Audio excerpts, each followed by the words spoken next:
Que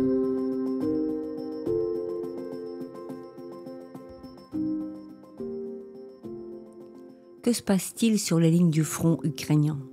Comment la stratégie de la guerre a changé durant les derniers mois? L'Ukraine peut-elle encore remporter la guerre contre la Russie? Vous écoutez le podcast « L'Ukraine face à la guerre ». Ce podcast est enregistré en Ukraine et par des Ukrainiens.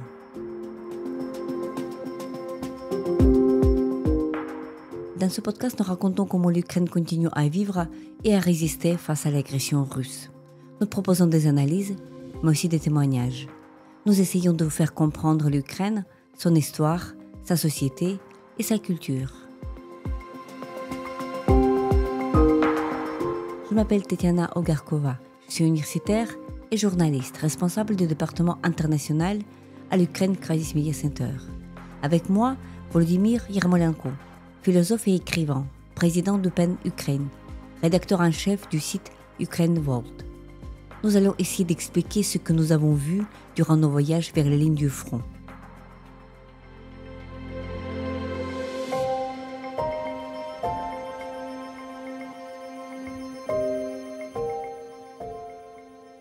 Alors bonjour Volodymyr, aujourd'hui nous avons un sujet brûlant et tout à fait d'actualité. Nous allons essayer de répondre à des questions qui sont soulevées assez souvent.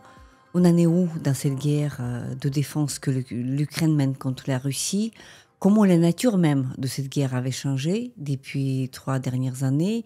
Et d'une manière plus précise, depuis les mois récents. Et la question aussi urgente, est-ce que nous, on est encore en capacité, et dans quelles conditions, de remporter cette guerre et puis d'envisager une victoire, le retour de la justice, etc. Et donc la première chose que je voudrais qu'on discute, partons de choses empiriques, de ce que nous avons vu de nos propres yeux, de ce que nous avons entendu dire par des militaires que nous avons rencontrés vers la ligne du front. Alors, selon toi, comment peut te décrire ces derniers changements de la guerre ? Je pense qu'il faut souligner que vraiment, on voyage très souvent sur la ligne de front, on parle avec des militaires, des soldats, et eux, ils nous disent que ça change beaucoup. Donc c'est une grande différence, cette guerre de 2025, si on le compare avec la guerre de 2022. Et bien sûr, il y a la question des drones, mais ça serait trop simplifié de dire que cette guerre est différente d'autres guerres parce que c'est une guerre de drones, parce que les drones sont différents. La tactique des drones est différente. La défense contre les drones est aussi différente. Et je pense qu'il faut qu'on parle là-dessus parce que parfois en France, par exemple, dans le monde francophone, on voit cette comparaison que cette guerre, c'est une sorte de répétition de la Première Guerre mondiale, c'est la guerre d'attrition, c'est la guerre des tranchées, alors que il y a bien sûr des éléments de cette guerre de tranchées, mais il y a une grande différence, c'est que le danger vient du ciel. Le danger vient du ciel et le combat pour le ciel est l'essentiel. Oui, c'est le danger qui vient du ciel, c'est une chose qu'on ressent tout de suite quand on se déplace vers les lignes du front, puisque non seulement il est question de chars qui lancent leur obus, il n'est pas uniquement question de l'artillerie, ni même de missiles, n'est-ce pas, missiles balistiques, mais tout aussi des drones, par exemple, des drones de type FPV, ce sont des petits drones qu'on n'entend pas du tout, ce sont des petits engins absolument invisibles de loin qui vous surveillent et qui peuvent vous frapper comme personne ou comme voiture, une petite voiture, une grande voiture, peu importe, un char, tout aussi bien, de loin, et vous n'avez aucune chance de réagir. C'est-à-dire que ça arrive tellement vite et avec le minimum de bruit qu'il n'y a pas de possibilité, par exemple, de tomber par terre, ou bien de se protéger, de se cacher dans les abris. Donc voilà, le ciel était transformé en espace de danger. Et ça, c'est aussi vrai, c'est évidemment vrai pour les lignes de front, mais n'oublions pas aussi, tu as évoqué la Première Guerre mondiale, mais ce qui est très différent, c'est aussi que le danger, il concerne aussi les villes en arrière. Et ceci, on parle de profondeur opérationnelle qui va jusqu'à 2000 km. Parce que avec des drones, du type Shahed, un peu développé par les Russes, et d'autres types, et tout aussi bien évidemment avec des missiles, l'armée russe est capable de frapper de très très très en profondeur sur Kiev, sur Lviv, Ivano-Frankivsk, n'importe. C'est-à-dire que sur les localités l'ouest, centre, nord, sans problème. Et donc, étant donné que l'Ukraine, c'est un pays très étendu en termes de surface, en termes de géographie, donc il y a deux nouvelles. Bonne nouvelle, qu'ils ne peuvent pas tout détruire parce que c'est trop grand, parce qu'il faut avoir énormément de missiles, mais mauvaise nouvelle, que nous, on ne peut pas tout protéger non plus. C'est-à-dire que aucun pays au monde n'a pas suffisamment de systèmes de la défense antiaérienne pour défendre un tel territoire. On nous donne souvent l'exemple d'Israël. Israël qui a créé ce dôme, ce fameux dôme qui protège son territoire. Mais n'oublions pas que la surface d'Israël en tant qu'État, c'est égal à la région de Kiev seulement. C'est-à-dire c'est une vingtaine de fois inférieur par rapport à l'Ukraine. Et donc, évidemment, on ne peut pas tout couvrir. Et donc, ça veut dire des dégâts au niveau de la logistique militaire, des risques en tout cas, pour des avions, pour des stocks, pour tout objet militaire, comme des polygons par exemple. Et en même temps, il y a des risques élevés pour tout ce qui est civil. Nous étions témoins tout à l'heure, il y a quelques semaines à peine, de quelques frappes absolument monstrueuses contre la capitale, Kiev. C'est-à-dire que même Kiev, qui est protégé par le maximum de systèmes de Patriot américains, qui était protégé, aujourd'hui on va parler du fait que les États-Unis arrêtent ou suspendent leur aide militaire, y compris peut-être pour les Patriotes. Mais même cela, avec toute cette aide-là, ils percent la défense. C'est-à-dire que, pour résumer tout cela, l'air est devenu un élément clé, en fait, de cette guerre. Et c'est lui qui arrive à contrôler cet élément-là, c'est lui qui a plus de chances de remporter dans la guerre. La question, est-ce que l'Ukraine, elle a fait des avancées dans cette bataille de l'air? Oui, et juste pour rajouter, c'est que, bien sûr, quand on compare les territoires de l'Israël, de l'Ukraine, de la Russie, on comprend très bien que les guerres, en fait, ils ressemblent l'une à l'autre, bien sûr, et c'est pour cela qu'on lit toujours Sun Tzu, Clausewitz ou Raymond Aron, mais de l'autre côté, on peut dire que chaque guerre est unique. Et quand on compare l'agression russe contre l'Ukraine, on peut les comparer, bien sûr, à toutes les autres guerres, mais il y a beaucoup de différences. Et tu as évoqué ce côté de territoire. On peut dire que la faiblesse russe est encore plus grande que la faiblesse ukrainienne par rapport à la question de territoire, parce que la Russie est évidemment beaucoup plus grande. Et c'est ça qui est bien sûr sa force, évidemment. C'est un pays très fort et avec de ressources énormes. Mais il faut aussi comprendre que la ruse de la guerre, c'est aussi de tourner la force de ton ennemi vers une faiblesse. Donc tourner la force en faiblesse. Et je pense que c'est ça que l'Ukraine fait. Parce que l'Ukraine fait ses deep strikes, c'est-à-dire que les attaques profondes dans la profondeur de territoire russe, et quand on regarde la carte, c'est vraiment spectaculaire, parce que il y a des frappes de quelques milliers de kilomètres. Donc l'Ukraine, sans avoir une position en possession des missiles intercontinentaux, elle peut en fait faire des frappes très très profondément. Mais de l'autre côté, on peut dire qu'on sait bien que l'espace aérien est fermé sur l'Ukraine. Donc, c'est-à-dire, nous, avec toi, quand on est invité à parler en Europe, dans telle ou telle capitale, y compris en France, ou en Belgique, ou en Suisse. Je n'ai jamais été en Suisse, d'ailleurs, après la grande invasion. Donc, nous, il faut qu'on prenne des trains, donc parce que l'espace aérien est fermé, mais de plus en plus, on entend des nouvelles que la Russie n'est pas capable aussi de maintenir son espace aérien. Et c'est un grand drame pour la Russie parce que il y a des aéroports et tu ne peux pas vraiment avoir des connexions aériennes parce qu'il y a des drones ukrainiens qui sont dans le ciel. Voilà.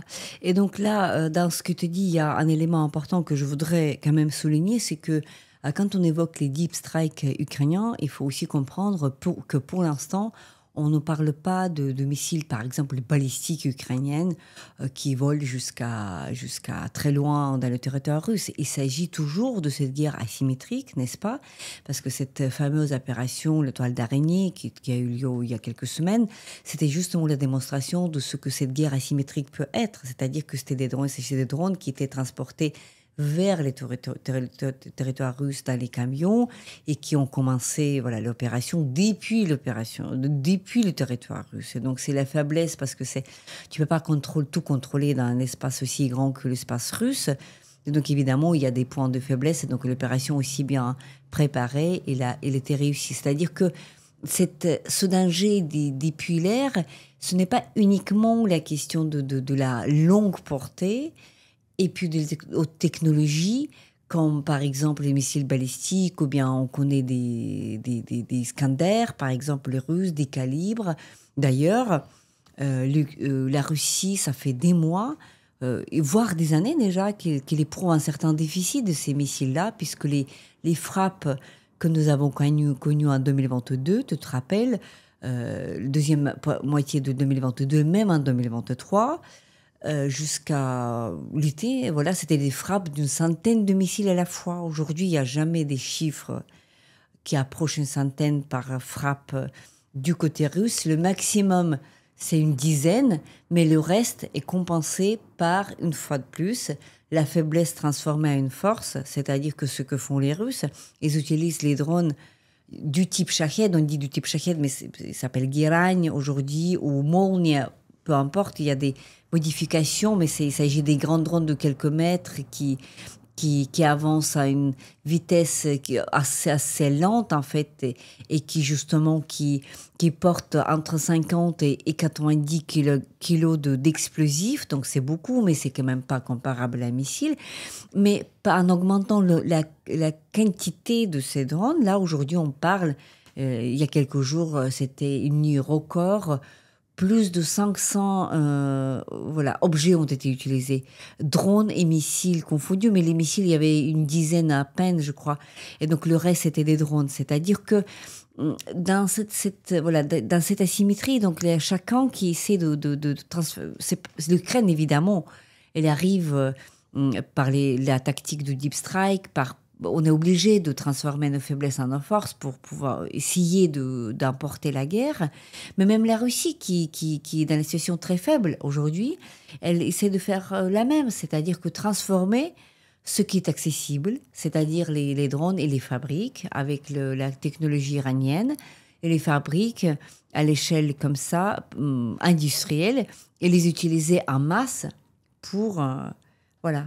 Oui, mais ce qui est important, c'est que vraiment la grande différence de l'approche de l'Occident et de la Russie à la question de la guerre, c'est en fait la différence de qualité versus quantité. Et pour nous, les gens qui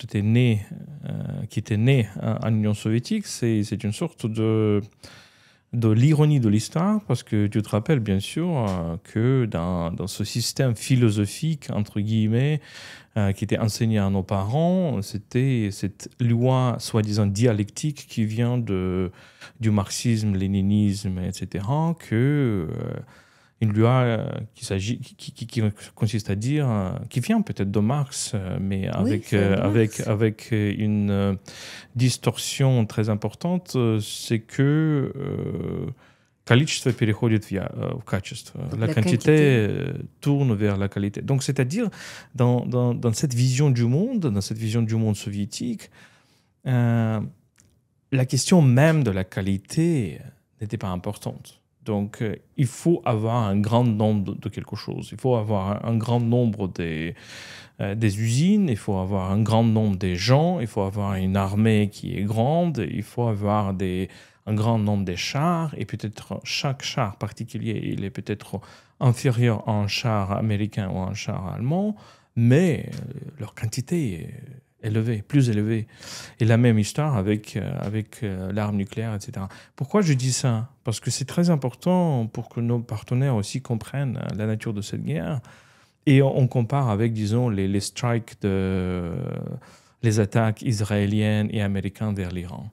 Parce que les attaques israéliennes et américaines vers l'Iran, donc il y a une discussion, est-ce qu'ils ont du succès ou pas, mais ce sont des attaques de haute précision, voilà, des armes qui visent la chose la plus importante et la détruit, etc. Donc c'est-à-dire c'est une sorte de... C'est très ciblé. Imagination, oui, très ciblée, imagination d'une opération sur... comment dire, une opération...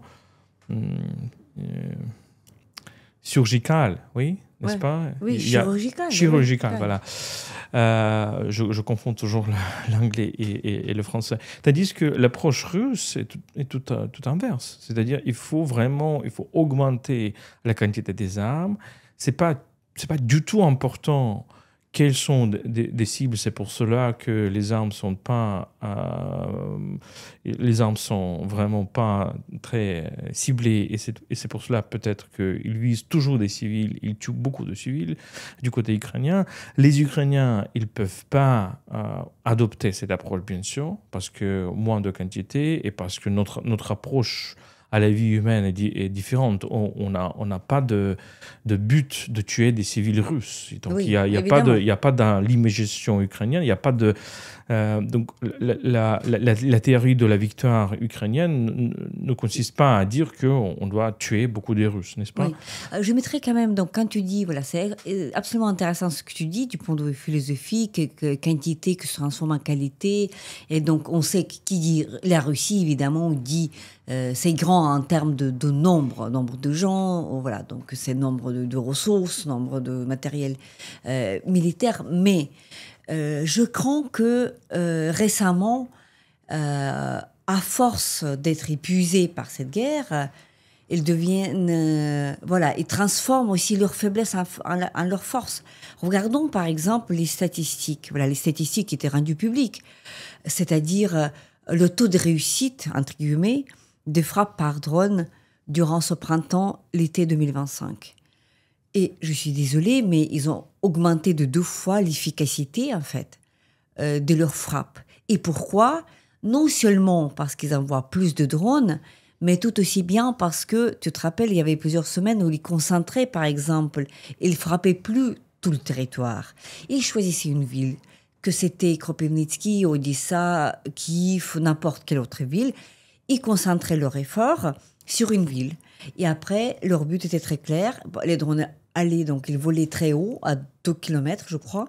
Après, ils se concentraient. Et après, ils faisaient une espèce de piqué ensemble, dans le but d'épuiser la défense antiaérienne ukrainienne et d'arriver à l'objectif plus vite. Et donc ça, malheureusement, ça a donné le résultat de beaucoup plus de destruction et beaucoup plus de blessés, morts, y compris parmi des civils. C'est-à-dire que là, ils ne sont plus en capacité. Donc ils ont compris quand même que leur quantité, même de centaines de drones envoyés sur tout le territoire, qui fait, pour nous, qui fait toute la carte rouge, ce n'est pas suffisant pour arriver au niveau de destruction nécessaire. Donc, ils concentrent leur effort. Et donc ça, malheureusement, c'est une mauvaise nouvelle pour nous. Parce qu'ils comprennent qu'il faudrait agir d'une manière intelligente et puis faire économie de ressources. Et ça rend, en fait, voilà, cette défense plus compliquée et la nécessité de se réinventer, je veux dire, sur le champ des batailles, sur la ligne du front et aussi sur la défense antiaérienne pour des villes en arrière, encore plus urgente, parce que dans cette guerre, nous avons compris, nous avons souvent discuté de cela, c'est que le temps, la question de temps, c'est la question clé, en fait, de cette guerre, et je pense que peut-être que de toute guerre, parce que toute guerre, c'est un laboratoire de technologie et de l'intelligence. Voilà, et celui qui arrive à inventer plus rapidement, et d'une manière plus stable et plus rapide, c'est celui qui emporte la guerre. Oui, et moi je suis absolument d'accord que les Russes ça apprennent, bien sûr, et les Ukrainiens apprennent aussi. Donc les changements technologiques sont très très vite, et il faut aussi comprendre que, disons, les décisions technologiques qui ont été faites en Occident il y a 10 ans, 20 ans, peut-être ils ne marchent plus dans cette guerre. Et donc ça change très très vite, ça change le cycle, disons, de l'innovation technologique, ça peut prendre quelques mois. Mais ce qui est important, je pense aussi de dire que pourquoi je souligne ce point de quantité, parce que aussi les partenaires de l'Ukraine, ils doivent comprendre que deux choses. Une chose, c'est que c'est pas toujours la question de l'argent. Bien sûr, c'est Oui. très important combien de l'argent les partenaires occidentaux, surtout européens, dépensent pour aider à l'Ukraine. C'est très très important, et l'augmentation d'une proportion de dépenses par rapport au PIB, c'est très important. Mais il faut comprendre que les Russes mènent cette guerre très très souvent avec des armes très bon marché. Simpliste, oui. C'est très simplifié. Donc, c'est-à-dire, les Shahed, ce sont des armes très, très primitives. Et c'est très important. Mais il y a un grand nombre de cette arme. Et bien sûr, pour se défendre contre des Shahed, tu ne peux pas utiliser des armes qui sont plus chères, parce que on n'a pas beaucoup d'argent pour cela, ni l'Europe, ni l'Ukraine. Donc, il faut penser en d'autres termes. Il ne faut pas seulement penser en termes de l'argent, il faut penser en termes de l'efficacité et en termes de vitesse. Et deuxième chose qui est aussi très important, je pense que il faut le souligner, c'est que en fait, on assiste à une situation où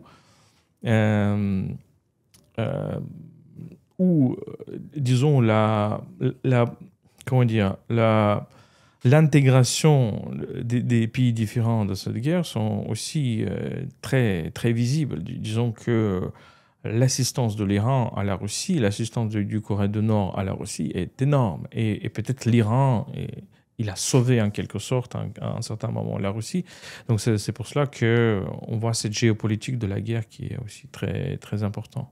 Oui, donc on peut parler peut évidemment parler des alliances du côté de la Russie, et puis de degrés d'engagement quand même très différents pour ce qu'on appelle d'une manière sommaire Occident, mais ça voudra dire déjà à l'intérieur de l'Europe, il y a des soutiens très différents.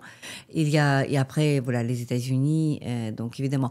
Donc une chose à souligner, parce que pour résumer en fait ce que nous venons de dire, il y a quand même, voilà, donc quand on parle de la vitesse, de l'invention, des technologies, de l'importance de tout cela, donc le modèle de coopération que coproduction entre l'Ukraine et les partenaires, que ce soit des pays individuels au niveau de l'Europe unie, peu importe, mais d'une manière générale, ça se passe par des pays européens. Donc c'est le modèle peut-être le plus réussi, c'est-à-dire que l'Ukraine sait mieux que quelqu'un en France ce qui est nécessaire sur les lignes de front, parce qu'il y a la pratique que l'armée française n'a plus, tout simplement parce qu'elle ne fait pas la guerre aujourd'hui, mais évidemment l'Ukraine manque de ressources, et puis parfois de travail de haute précision, mais c'est-à-dire que il y a déjà des exemples très réussis de cette coopération entre plusieurs pays. J'évoque la France parce que notre podcast est en français, mais il y a d'autres pays, notamment les Danois et d'autres, cette coproduction qui peut se faire en Ukraine. Ça voudrait dire tout aussi bien le moindre coût, parce que la main-d'œuvre, malgré tout, il est beaucoup moins cher, relativement moins cher en Ukraine qu'en France. Ça évite les coûts de transformation, logistique, ça évite aussi des risques de transportation. Donc, je pense qu'on est en train de sortir, ou même déjà presque sorti, de cette idée qui était omniprésente en 2022, cette idée d'envoyer nous les armes, envoyer les armements. Aujourd'hui, et les questions, produisons ensemble les armements pour l'Ukraine, mais l'Ukraine, c'est une partie intégrante de cette défense collective européenne. Oui, absolument, absolument. Donc, voilà, et ça fait gagner du temps. Et heureusement, on voit quelques exemples à ce niveau-là, mais voilà, et là maintenant la question à toi, évidemment, l'Europe pour des raisons historiques, pendant les décennies, était, voilà, comme elle était protégée par le parapluie de sécurité otanienne, et comme c'était un peu, voilà, laisser la question de sécurité aux États-Unis, donc aujourd'hui, on voit que les capacités de production, les capacités, ils sont inférieures par rapport aux États-Unis, et le partenaire principal de l'Ukraine aujourd'hui, ceci est vrai depuis plusieurs mois, on n'arrête pas d'en parler, il y a des hauts et des bas, mais finalement, les choses vont dans un très mauvais sens, n'est-ce pas, avec Trump et avec cette décision à chaque fois plus difficile, n'est-ce pas? Oui, et il faut aussi ajouter une chose, je pense que c'est très important de dire, cet aspect transparent de cette guerre, parce que c'est ça aussi, on n'a pas discuté, on n'a pas encore discuté cela, mais l'existence des drones créait une situation où tout est transparent. Donc les Russes voient tout ce que les Ukrainiens font, jusqu'au dernier soldat, et les Ukrainiens voient tout ce que les Russes font jusqu'au dernier soldat. C'est-à-dire le rôle, disons que tu peux pas faire une offensive avec un grand groupe des gens, avec des chars, avec tout ça. Donc, imaginez-vous cette grande offensive où il y a des milliers de gens qui courent avec leur Kalachnikov. Ça, c'est pas possible du tout dans cette guerre maintenant, parce que les Russes essayent d'attaquer avec de très petits groupes de 3 personnes, 4 personnes. Et pourquoi? Parce que les drones voient tout, les drones ukrainiens. Donc le rôle de l'infanterie, il a aussi changé. Et en fait, le rôle, disons, de la médecine a changé, parce que tu ne peux pas évacuer un soldat blessé, parce que le groupe d'évacuation sera aussi visé par un drone, et peut-être 6 personnes de cette équipe de médicale vont être tuées aussi. C'est pour cela qu'on pense aussi de drones d'évacuation, des drones qui évacuent les blessés, et il y a aussi des drones de transportation, les drones qui transportent de l'eau ou de la nourriture ou d'autres choses, des médicaments aux soldats à la ligne zéro. Mais disons que cette zone grise entre les positions de deux armées, elle augmente. Et en fait, c'est ça aussi la nature de cette guerre, c'est qu'il y a une position ukrainienne, il y a une position russe, et au-dessus des positions, il y a peut-être 40 km, 30 ou 40 km d'une zone grise. Pourquoi je dis ça? Pour répondre à ta question, c'est pas, on a visité des unités différentes de l'armée ukrainienne, n'est-ce pas? On a vu quand même le niveau technologique qui est énorme.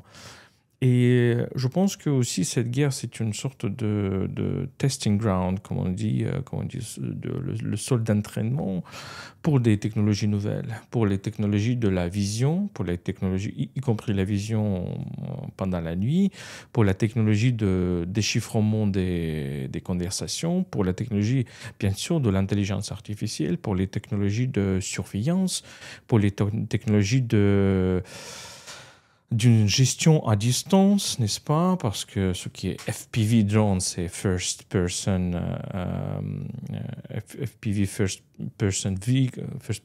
Vehicle Vision, n'est-ce pas? Donc, c'est-à-dire qu'il y a quelqu'un qui est à la distance, qui dirige ces drones. Oui, qui manipule les drones. Qui manipule les drones. Pourquoi c'est important? Parce que c'est aussi une guerre technologique. Et c'est dans cette guerre technologique qui devient de plus en plus digitale, les grands concurrents, ce sont la Chine et les États-Unis, et l'Europe est beaucoup en arrière. Et l'Europe est beaucoup en arrière, même de l'Ukraine, dans les questions de digitalisation.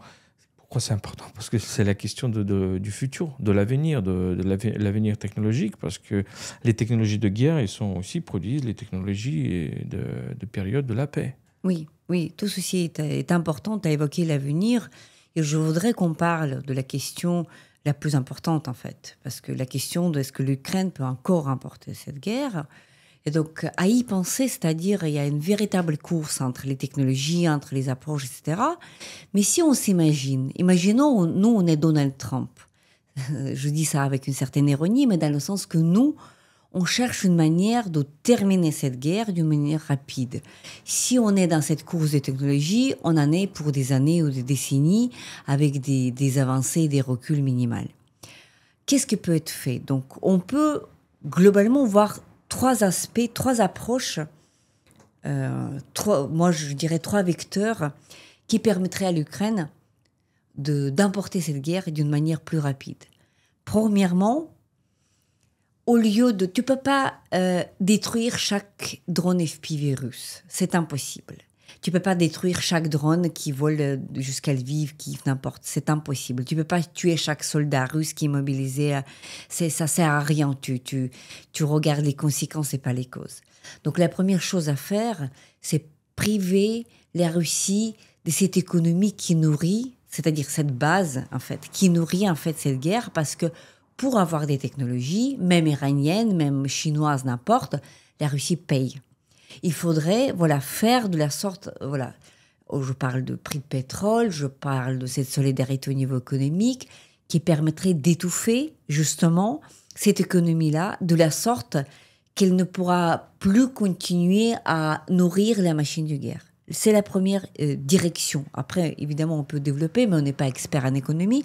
Mais je dis que ça, c'est une manière de, au lieu de détruire les FPV, détruiront en fait l'économie, la base économique de cela.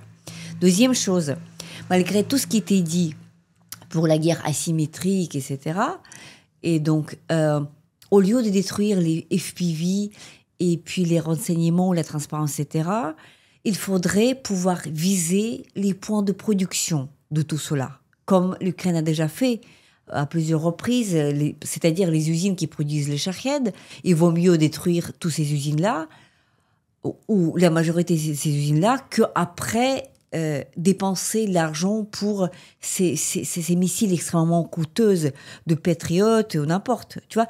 Donc, approche qu'on détruit là où c'est produit. Mais évidemment, l'Ukraine, pour l'instant, en tout cas, n'est pas en capacité de le faire rapidement et d'une manière massive. C'est là qu'on aurait besoin, en fait, de tous ces missiles, que ce soit Taurus ou autre, n'importe, de tous ces arsenals le plus précis possible et le plus coûteux possible occidental. Or, point d'interrogation, est-ce qu'il y a cette volonté politique? Est-ce qu'il y a cette rapidité? Donc, c'est ça, détruire les points de production. Et la dernière chose, je dirais comme ça, pour imaginer des choses. Mais écoute, si le danger vient de l'air, si la question de la transparence est cruciale, je ne sais pas, faisons cette guerre sous la terre, je ne sais pas, avec les tunnels. Donc ce sont des choses... Les gens de l'infanterie continuent à nous dire la même chose, que contre toute attaque, que ce soit FPV, n'importe, c'est la terre qui te sauve. La terre, c'est un élément qui te sauve. Quand l'air devient dangereux, c'est la terre. C'est justement une tranchée, comme pendant la Première Guerre mondiale, qui te sauve ta vie, quoi. Et là, tu y passes des semaines et des mois, parfois, et c'est les dons qui t'apportent la nourriture. Oui, sauf que le problème, c'est que le champ de bataille, c'est dans les steppes et pas dans les villes. Donc, tu peux vraiment commencer à construire des villes souterraines. Et on voit que au Gaza, les gens font ça. Et donc, le Hamas... Non, des tunnels d'attaque, pas des villes, mais des... Je sais pas. Bon, le Hamas utilise cette technologie, bien sûr, mais parfois aussi... Tu utilises cet environnement qui est disponible à toi. Donc, dans notre situation, c'est beaucoup plus difficile parce que le plus important, c'est la steppe. Et la steppe, c'est ouvert, bien sûr. Et tu ne peux pas construire une sorte de ville souterraine. Sauf que, bien sûr, quand il y a des combats pour des villes, bien sûr, c'est toujours possible. Mais je pense que aussi c'est important, oui, je suis absolument d'accord avec tout ce que tu as dit, mais aussi on doit penser à une situation que, oui, la guerre peut continuer. La guerre peut continuer pendant des années et même des décennies, comme la guerre en Moyen-Orient, qui est toujours présente, malheureusement, parce qu'il y a la présence des idéologies qui disent que, voilà, on ne reconnaît pas ton existence. Donc, au Moyen-Orient, il y a beaucoup d'acteurs qui disent que, voilà, l'Israël n'a pas de droit à exister. Et bien sûr, ça Et on voit aussi du côté israélien aussi la même rhétorique par rapport à l'État palestinien, ou je ne sais pas quoi. Quand tu es dans cette rhétorique, c'est très difficile vraiment de penser une sorte de sortie logique de la guerre, une sorte de deal dont Trump rêve.